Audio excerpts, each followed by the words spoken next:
2019 model Bolero power plus ആട്ടോ. ഇതിൻ്റെ സംഭവം എന്ന് പറഞ്ഞാൽ കഴിഞ്ഞ ഇടയ്ക്ക് ഹെഡ് ഗ്യാസ്കറ്റ് എവിടെ മാറിയതാണ്. വണ്ടി ഓഫ് ചെയ്തടാ.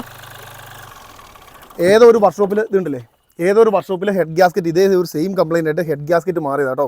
അതെല്ലാം കഴിഞ്ഞ് ഇതിൻ്റെ അതായത് നമ്മുടെ ഹെഡ് ഫേസ് കാര്യങ്ങളൊന്നും ചെയ്യാതെ നേരെ ഇങ്ങ് ഗ്യാസ്കറ്റ് മാറിയിട്ട് ഓടിച്ചുകൊണ്ട് വന്ന വഴിക്ക് വീണ്ടും ഇതിൻ്റെ ഓവർ ഹീറ്റായിട്ട് ഇവിടെ വന്നു. അത് വന്നു കഴിഞ്ഞപ്പോൾ നമ്മുടെ ഡിസ്ട്രിക്റ്റിൻ്റെയൊക്കെ അവസ്ഥ കണ്ടില്ലേ, ഓവർ ഹീറ്റായിട്ട് വണ്ടി അതായത് നിർത്തിയില്ല. ഇതുണ്ടല്ലേ പഴുത്ത് നിൽക്കുന്നത് ആ ഒരു ടെമ്പറിങ്ങിൻ്റെ കളർ കണ്ടില്ലേ, അതായത് വണ്ടി അങ്ങനെ ഓടി വന്നങ്ങ് നിൽക്കുമായിരുന്നു കേട്ടോ.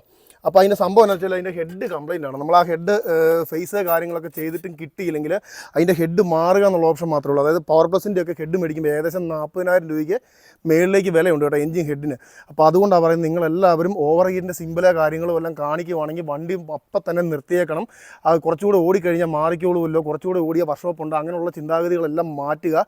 ഇതിൻ്റെ ഏകദേശം ഇപ്പോൾ എൻജിൻ നമ്മൾ ചെയ്ത് വരുമ്പോൾ ഏകദേശം 1 രൂപയ്ക്ക് മേളിലേക്കും വരാം താഴേക്കും വരാം കേട്ടോ, അതിൻ്റെ കണ്ടീഷൻ അനുസരിച്ച്. അപ്പോൾ അതുകൊണ്ടാണ് പറഞ്ഞത് ഇതിപ്പോൾ എന്തായാലും നമുക്ക് ഫുള്ള് അഴിച്ച് മൊത്തം പീസാക്കിയാൽ മാത്രമേ കാര്യങ്ങൾ നടക്കത്തുള്ളൂ. അപ്പോൾ അതുകൊണ്ടാണ് പറഞ്ഞത് ഓവർ ഹീറ്റിൻ്റെ ഒരു സംഭവം കാണിക്കുവാണ്. അതായത് മീറ്ററേലോ ഇല്ലെങ്കിൽ അലാം കേക്കോ എന്ത് സംഭവം വന്നാലും വണ്ടി സ്പോട്ടിൽ തന്നെ നിർത്തിയേക്കുക. പിന്നെ ദൈവത്തെ ഓർത്ത് എഞ്ചിൻ ഓയിൽ മാറുന്നതിൻ്റെ കൂട്ടത്തിൽ അത്യാവശ്യം പഴക്കമുള്ള വണ്ടികളാണെങ്കിൽ കൂളൻറ്റും കൂടെ മാറ്റി വിടുക.